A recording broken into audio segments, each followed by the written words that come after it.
Welcome to the Sports Authority. I'm Harvey Smilovitz. Has it sunk in yet? The Bengals season is over. The voice of the Bengals, Brad Johansson, will sit down with our Who Asked You gang to dissect the game and the season from start to finish. But we'll kick off the show with all those highlights. After the Bengals' victory earlier this season, Chad Johnson said the Steelers' domination of the division was a thing of the past, just like black and white television. Well, it doesn't get much more black and white than this. It's hard to win a playoff game minus your franchise quarterback.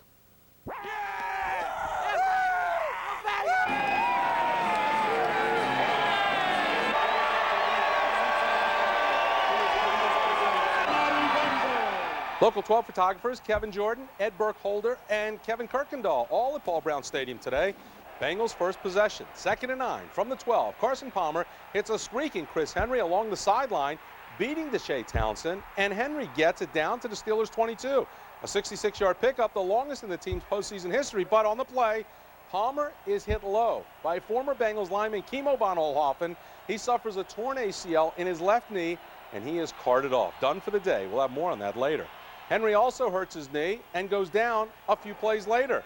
The rookie is also finished for the night. The drive stalls under John Kitna, and Shane Graham comes on to kick the 23-yard field goal. The Bengals on top early, 3-0. The defense forces a 3-and-out, and Kitna takes control. Following a 14-yard completion to Kevin Walter, Kitna pulls it down and takes off. Busts right through the Larry Foote tackle, 12-yard scramble. One play later, Kitna in the no-huddle hits Walter again, a 15-yard hookup down to the 20-yard line. Rudy Johnson's first 5 carries, good for just 8 yards, but the 6th, he breaks, using the Chad Johnson block on Troy Polamalu and through the Chris Hope arm tackle into the land of 6. 20-yard run. Bengals cover 76 yards in 7 plays, 10-0 after 1. But don't forget, the Steelers have a pretty good QB as well. 3rd and 5 from his own 45. No receivers open, so Ben Roethlisberger takes off and wins the sprint to the chains. Gain of 6 keeps the drive alive. And talk about a perfect call. Brian Simmons blitzes from the outside. Steelers run the screen. Willie Parker wide open, only green grass ahead. Blown assignment. 19-yard score. The Bird back within 3, 10-7. The best way to answer points is with points. 3rd and 3 from the Steelers' 40. Kitna finds Chad Johnson for the first time today. Separates from Mike Taylor. 24-yard pickup. Bengals back in the red zone. Steelers commit a couple of 3rd down penalties, keep the drive going. TJ with a 7-yard connection from Kitna, and the Bengals eat up nearly 7 minutes of clock with 14 plays, 17-7. Back and forth we go. Big Ben airs it out deep for Cedric Wilson, who gets behind safety Kevin Casefaharn, a 54-yard passing catch. Steelers to the Bengals 21, just like that. 3 plays later, Roethlisberger to Hines Ward. Who else? 5-yard score, and it takes just 2:25 for the visitors to get back 7. It's 17-14 at the break. Opening drive, 2nd half, 3rd and 10 from the Steelers' 40. Kitna flushed out of the pocket on the run, finds Chad. Great catch on the sidelines, 21 yards. Chad 4 catches, 59 yards today. But the snap from Brad St. Louis on the Graham field goal attempt is high. Kyle Larson can't control. Graham falls on it at the 34. The pendulum of momentum clearly swings the other way from here on out. Steelers take over. A 40-yard pass interference call on Casefaharn leads to this. Bettis runs right through Torrey James, 5-yard touchdown. Steelers lead for the first time, 21-17. Then the 3rd-ranked defense in the league awakens. Foote and Clark Hagens combined on one of 4 Steelers sacks today. Bengals go 3-and-out. And it takes the black and gold just 3 plays to cash in again. Antoine Rendell takes the direct snap, laterals to Big Ben, who has Wilson alone near the end zone. An incredible play, covers 43 yards. Big Ben, 14 of 19, 208 yards, 3 touchdowns. Suddenly, it's 28-17 after 3. And it only gets worse. Bengals next drive. Kitna locks into TJ. James Ferrier watches his eyes and steps into the passing lane. His first interception all season. The return goes for 22 yards to the Bengals 40. First turnover of the game. A couple of plays later, the wheels on the bus go round and round. Right end, 25 yards, down to the Bengals 8. Leads to a Jeffrey 21-yard field goal. It's 31-17. Under 5 minutes to go. Kitna looks for CJ, but is picked off by Polamalu. Bengals fail to force a turnover and commit 2. Kitna finishes 24 of 40, 197 yards. The torch has not yet been passed in the AFC North as the postseason ends all too abruptly and tearfully. 31-17, your final score. Kevin Walter leads the team with 5 catches and 73 yards, but Rudy finishes with just 56 yards on 13 carries. The Steelers come into the game averaging 139 yards and stick with the bread and butter today, going for 144. 52 coming from Bettis and 38 from Parker. Now, as I mentioned earlier, Palmer left the game with a torn ACL suffered on his first pass attempt. Steelers defensive end Kimo von Oelhoffen hit Carson in the same knee he hurt last season. The injury normally requires about 9 months of rehab, but the Bengals hope he'll be ready for the start of training camp. It is always horrible when a player gets injured. Always. Regardless if they're on the other team or not. You don't want that. We are football players, NFL football players. We're together. We compete against each other, but that's it. No more. I felt a big difference, and my heart really did hurt for him. And truthfully, I couldn't stop thinking about it throughout the whole game. And I definitely sent my condolences out to him, and I was hoping to catch up with him after the game. I was really upset. Not the fact that we lost him and we couldn't play, just because he's young and now, you know, he has to go through so much now, tearing his knee. It's just sad for that to happen. It was a situation where, you know, our main guy, he went down early. You know, I think it was the second play of the game. And, you know, we didn't know if he would be returning or when he would be returning or if he was done. All we could do was just keep going, keep fighting, keep playing, and hopefully we'll get him back.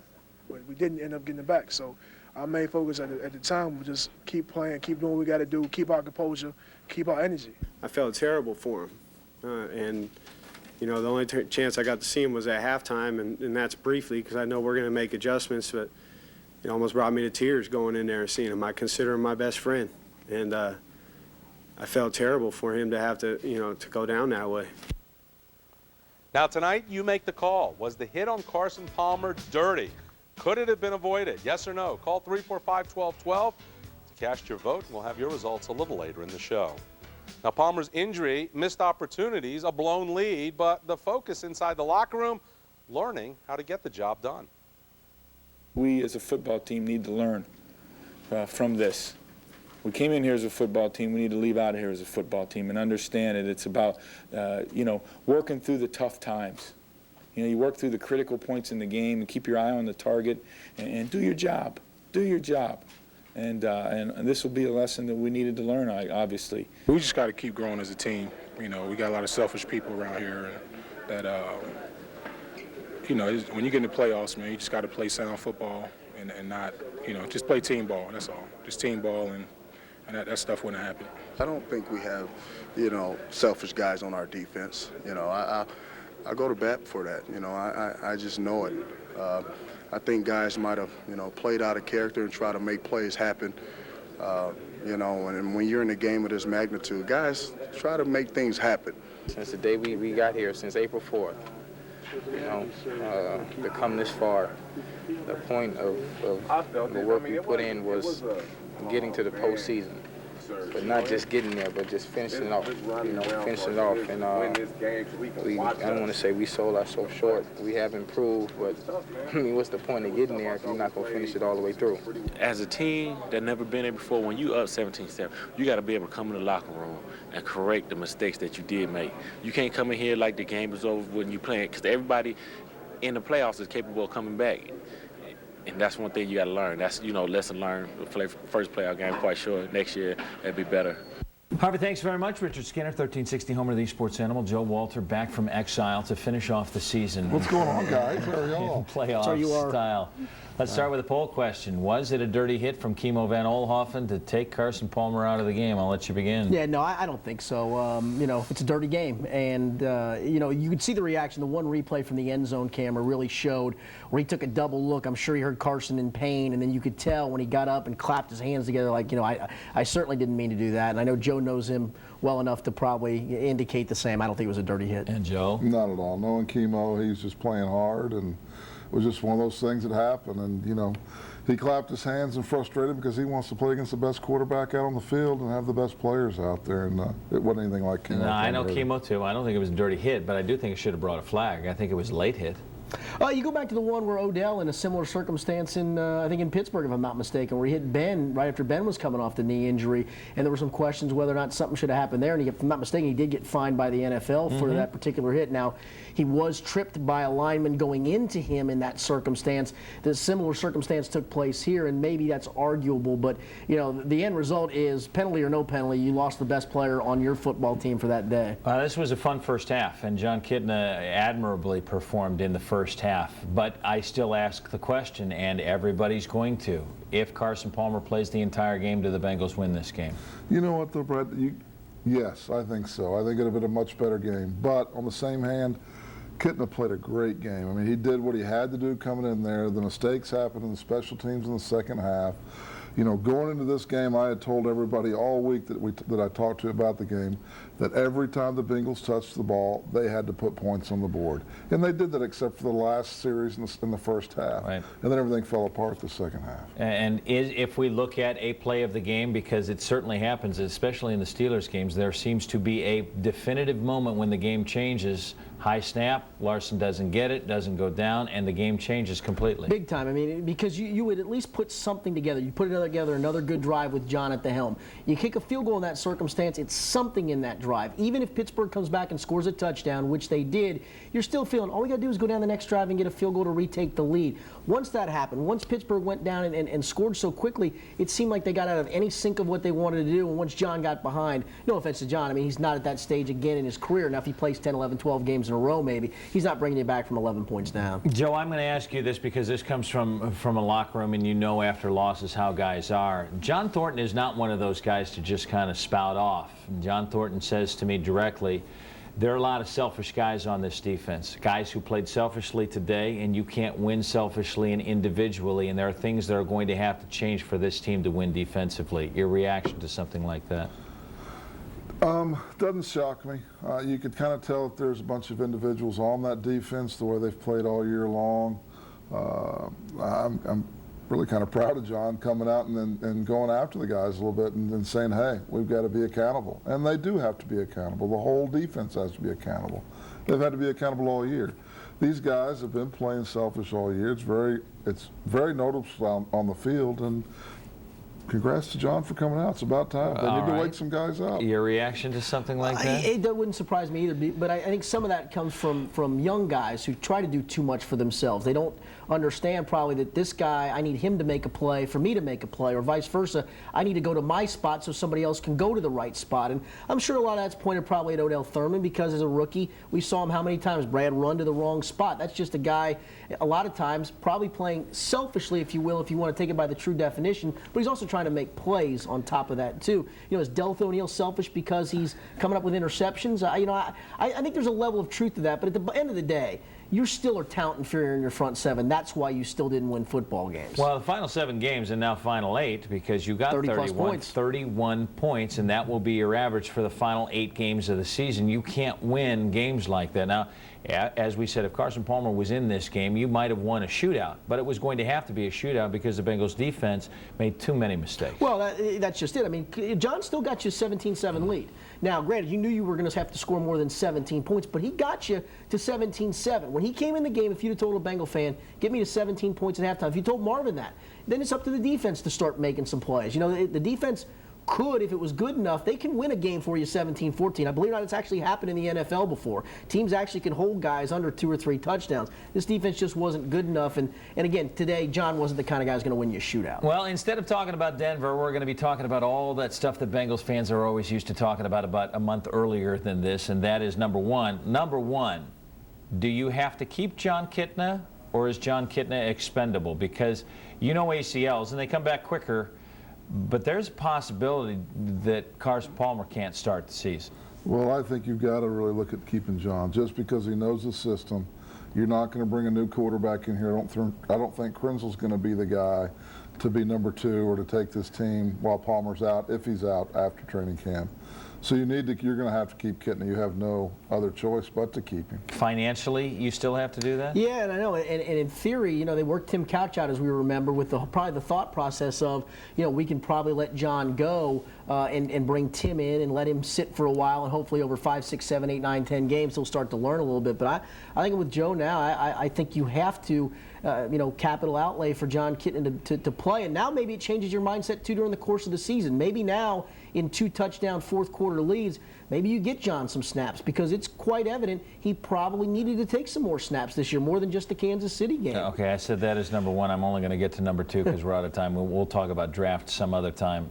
I'm going to guess that you're going to say they have to spend some money defensively, free agent-wise. Oh, big time. They've got to get somebody in the front seven to help them with the run stopping. They need a run stopper, and they need another pass rusher that can get it done, play in and play out. And I'll ask you this, is David Pollock a defensive end and no longer a linebacker? That's an interesting question, and that's one that certainly I like to see in training camp. I wouldn't mind seeing him there, because I think what he is just an edge pass rusher. Now, maybe he'll eventually be a cover guy as a linebacker, but I think we saw as this year got on, coming off the edge, he's probably your best pass rusher. Why not put him down and let him play that end spot? Been a fun year. Gentlemen, thank you very much. Thanks, Fred. We'll round you up again. Harvey, we'll send it back to you. Now the results. We asked, was the hit on Carson Palmer dirty? 79% say yes, it was. Thanks to the thousands, yes, thousands who phoned us here tonight. Sure to be a topic of discussion for months to come. As soon as I got hurt, I knew what happened. I knew I wasn't coming back. You know, there's nothing you can say. I mean, nobody says, how are you feeling? Because everybody knows how you're feeling.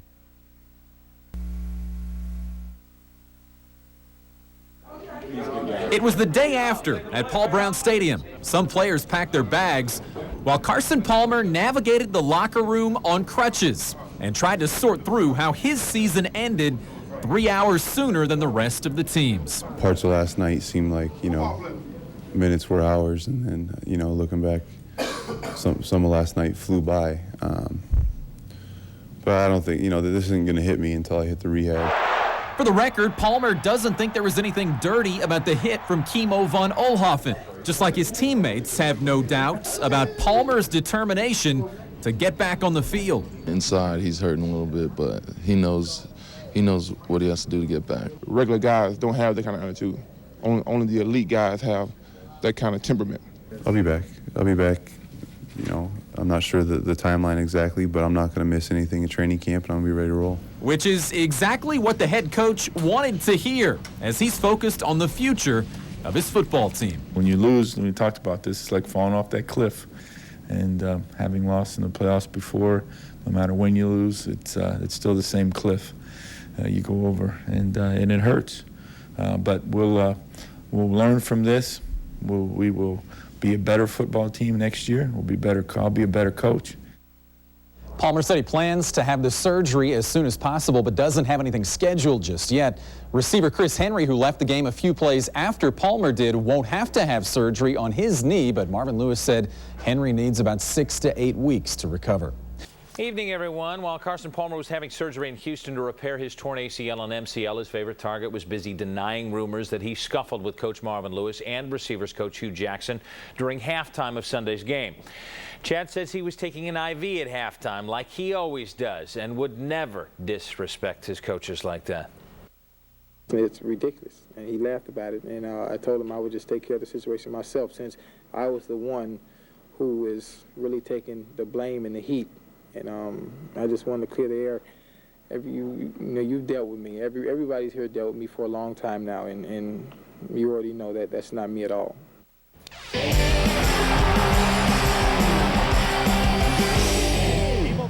I get knocked down, but I get up again. You're never gonna keep me down. I do believe he'll be ready for training camp in the summer, because if you know Carson the way I know him, he's a workaholic. He'll work out hard. He'll make sure that he's back, and this means everything to him. And they have a great one there in the making, and hopefully he'll be there for the next 10 years. Well, there's no reason to think Boomer isn't right about Carson Palmer's ability to come back from knee injury, but make no mistake, Carson's ligament damage was severe. There were 3 tears, not 2, as was widely reported, and Dr. Lonnie Paulus, who performed the surgery, says Carson shouldn't rush to get back in time for training camp. The typical one would be an isolated anterior cruciate ligament, which generally is a 4-month recovery, 3, 4, 5 months, depending on the surgeon and how they performed the surgery. This one is multiple ligaments. He has a lot to go through yet. There's still some issues with getting his motion back, his kneecap staying put, not redislocating. So we've still got some touch and go times, but he'll be starting his skill drills and starting to work out in about 14 to 16 weeks.